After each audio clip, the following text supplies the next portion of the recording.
Hai, selamat pagi. Salam sehat untuk kita semua. Perkenalkan, nama saya Maria Cikaro Semestika. Saya mahasiswa Poltekkes Kemenkes Kupang, program studi gizi. Pada kesempatan kali ini, saya akan menyampaikan penyuluhan dengan tema COVID-19. Teman-teman, adapun tujuan dari penyuluhan ini agar kita semua dapat mengetahui dan memahami bahayanya virus corona dan pencegahan agar kita tidak tertular virus corona. Kali ini ada 4 pokok bahasan yang akan saya jelaskan kepada teman-teman. Apa-apa saja ya, yaitu yang pertama, pengertian dari virus corona.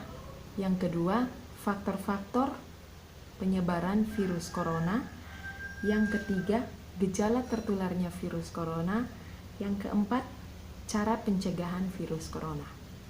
Baik teman-teman, kita mulai saja masuk dalam materinya. Nah teman-teman, yang pertama akan kita bahas yaitu pengertian dari virus corona. Virus corona adalah virus yang mengganggu sistem pernapasan. Infeksi karena virus ini biasa dikenal dengan sebutan COVID-19. Virus corona bisa menyebabkan gangguan pernapasan, peradangan, pneumonia akut, bahkan bisa sampai pada tahap tertinggi yaitu kematian. Virus ini pertama kali ditemukan di kota Wuhan, yaitu di negara Cina, pada akhir Desember 2019. Penyebaran virus ini dengan sangat cepat sudah masuk ke beberapa wilayah di Wuhan, bahkan negara termasuk di Indonesia. Virus ini menyebabkan infeksi pernapasan ringan seperti flu, bahkan bisa menyebabkan infeksi pernapasan berat seperti infeksi paru-paru. Nah teman-teman, sekarang kita masuk kepada topik yang kedua, yaitu faktor-faktor yang menyebabkan penularan virus corona. Ada beberapa faktor yang menyebabkan penularan virus corona, yaitu yang pertama, secara tidak sengaja kita menghirup percikan ludah dari bersin atau batuk penderita COVID-19.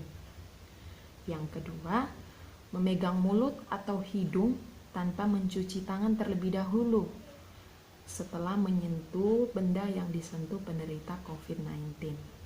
Yang ketiga, kontak jarak dekat dengan penderita COVID-19, misalnya bersentuhan atau berjabatan tangan. Nah teman-teman, virus corona ini bisa menyerang siapa saja, tetapi efeknya akan sangat berbahaya atau bahkan fatal. Bisa terjadi pada lansia, pada ibu hamil, kemudian orang-orang yang sedang sakit, atau orang yang daya tahan tubuhnya lemah. Baik teman-teman, sekarang kita masuk pada pembahasan yang ketiga, yaitu gejala yang dirasakan jika tertular virus corona.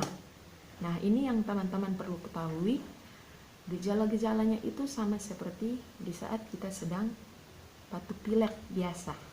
Nah gejala yang pertama yaitu badan kita mengalami demam, dan demam ini di atas suhu 38 derajat Celcius. Kemudian ada batuk, ada sesak napas, ada flu, bersin-bersin, dan badan kita terasa lemah atau lesu. Kemudian teman-teman, ada juga beberapa tanda-tanda yang bisa menunjukkan bahwa kita ini sekarang terkena COVID-19. Misalnya penciuman kita, indera penciuman kita hilang, atau kita tidak bisa mencium apapun, mau aroma yang tajam atau apapun itu tidak bisa tercium melalui hidung kita. Kemudian indera perasa kita, pengecap kita, yaitu lidah kita tidak merasa apakah itu asin ataukah itu manis, dan bahkan juga tidak merasa pahit. Sudah teman-teman, kemudian kita masuk pada tahap berikutnya, yaitu pencegahan virus corona. Agar kita terhindar dari virus corona, ada beberapa hal yang perlu kita lakukan. yaitu hindari berpergian ke tempat umum yang ramai pengunjung. Misalnya kita berwisata di tempat di pantai atau di mall, dimanapun itu, intinya di tempat yang ramai. Kedua, kita harus selalu menggunakan masker saat beraktivitas di luar atau di tempat umum. Ketiga, kita juga perlu rutin mencuci tangan dengan sabun dan air yang mengalir sebelum kita makan ataupun sebelum kita menyentuh bagian tubuh kita. Yang keempat, meningkatkan daya tahan tubuh. Cara kita meningkatkan daya tahan tubuh yaitu yang pertama dengan pola hidup sehat. Misalnya makan makanan yang bergizi, selalu mengkonsumsi vitamin agar imun tubuh kita itu tetap kuat dan bisa melawan virus itu.